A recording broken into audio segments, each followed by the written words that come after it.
The world's shifting under our feet, faster than ever before. But let me ask you, are we witnessing the birth of new superpowers, or is it just the same old dance with different partners? Today I'm diving into the tangled web of geopolitics in the 2020s, and trust me, it's more unpredictable than it's ever been.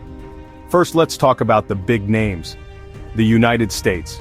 Still a giant, but not unchallenged. China's rise? It's not just headline fodder. It's real, it's fast, and it's shaking the foundations of global power. Beijing's building infrastructure across Asia and Africa, flexing muscles in the South China Sea, and making tech a battlefield. The US is responding with alliances old and new. Think AUKUS or the revitalized NATO, but the old Cold War rules, they're out the window. Now look at Russia. The war in Ukraine has upended assumptions, dragged Europe into energy crises, and redrawn alliances. Meanwhile, Europe's scrambling, balancing American protection with a desire for strategic autonomy. France and Germany especially are pushing for a Europe that stands on its own 2 feet. But the action's not just in the headlines. Middle powers are stepping up.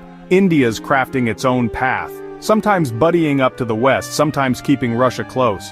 Turkey, Saudi Arabia, Brazil. They're less interested in picking sides, more into playing all sides. The world's no longer a chessboard with just 2 players. It's more like a crowded, unpredictable poker table. Let's not forget the flashpoints. Taiwan is at the center of US-China tension.